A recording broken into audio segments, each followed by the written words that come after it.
invitée par la direction de l'enseignement catholique à venir parler de Notre-Dame de la Salette, de ce beau sanctuaire qui est entre Grenoble et Gap, à 1800 mètres d'altitude, et pour lequel nous accueillons pas mal de groupes et de familles pour parler du message de la Salette, mais aussi accompagner les retraites de communion, de confirmation, de préparation à la profession de foi.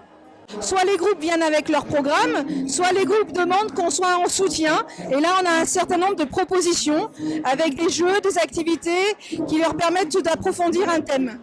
Alors, je vais parler d'élèves de maternelle qui étaient venus à la Salette pour la première fois et qui ont passé une journée, à qui j'avais expliqué le message. Et je les ai emmenés dans le musée sur la partie où il y a les vêtements de Maximin et Mélanie. Et il y a une petite fille de 5 ans qui m'a dit « Alors c'est vrai cette histoire ?»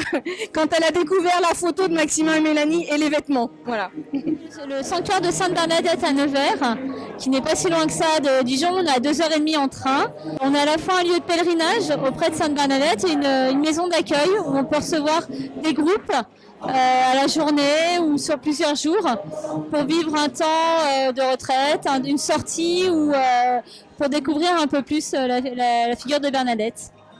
On reçoit régulièrement des groupes, notamment des groupes des retraites de profession de foi ou de première communion. Je peux aussi accueillir un groupe qui vient avec son propre programme, avec des paroisses, avec des écoles. Bernadette, elle faisait partie des plus petits.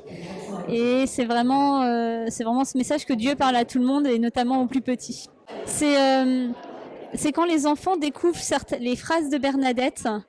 Voilà, il y a certaines phrases qui, pour nous adultes, peuvent paraître un peu difficiles à comprendre ou à mettre en œuvre, et eux, ils comprennent ça de manière très, très simple et se posent pas les questions.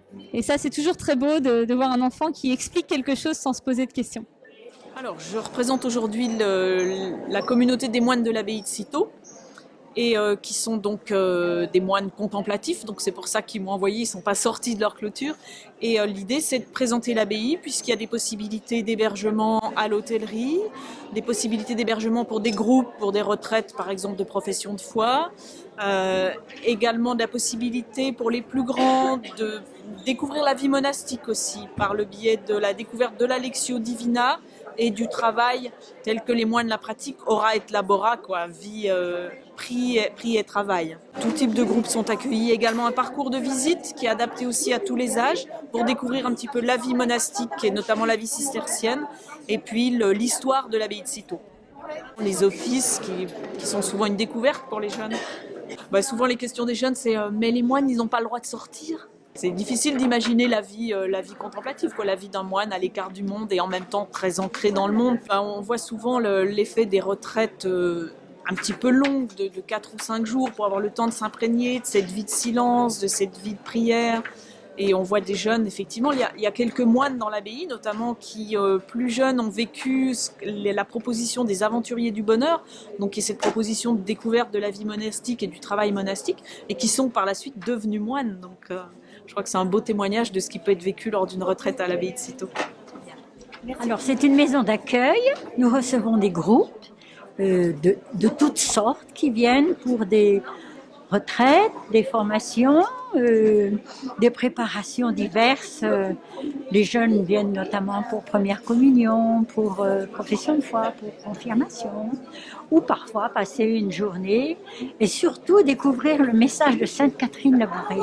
Nous sommes dans la maison où elle est née, c'est une ferme qui est comme elle était du temps de Catherine. Nous l'avons simplement restaurée, vous avez ici. Mais c'est vraiment le lieu pur de sa naissance, de sa vie, quand elle était jeune, là, et où elle a reçu sa vocation de fille de la charité. C'est une vie humble, simple, d'une fermière. C'est un service d'amour très discret, très silencieux, au ras des pâquerettes. Et elle a simplement dit, si Marie s'est adressée à moi, qui ne savait rien, elle ne savait ni lire ni écrire jusqu'à 18 ans, eh bien c'est pour bien montrer que tout vient d'elle et pas de moi. On l'appelle la sainte du silence. Donc vous leur apprenez le silence. Voilà. Et puis, surtout, cet amour dans le quotidien, dans les gestes humbles, balayer, faire la vaisselle, nettoyer, faire la cuisine, traire les vaches. À travers tous ces gestes-là, elle a aimé. C'est à la portée de tout le monde. Alors nous sommes le sanctuaire de Paray-le-Monial. Nous pouvons accueillir toutes sortes de groupes sur demande. On a des primaires, des collèges, des lycéens, on a des aumôneries, on a même des groupes de préparation au mariage, des paroisses, des agences étrangères aussi. On organise des programmes adaptés à chacun en fonction du but de la visite demandée, du pèlerinage. Voilà, donc nous pouvons proposer des jeux rallyes pour les enfants, pour les ados. Ensuite, on organise les rencontres éventuellement avec des communautés religieuses qui sont très nombreuses présentes sur Paray. Nous avons la possibilité de faire découvrir le message de Paray par un père chapelain qui sont là pour l'animation du sanctuaire.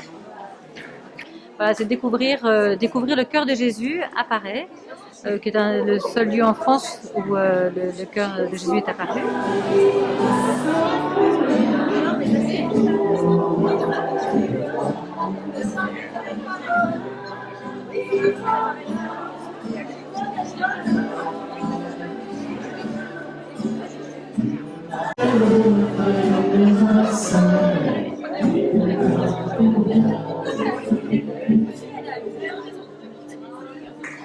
Merci.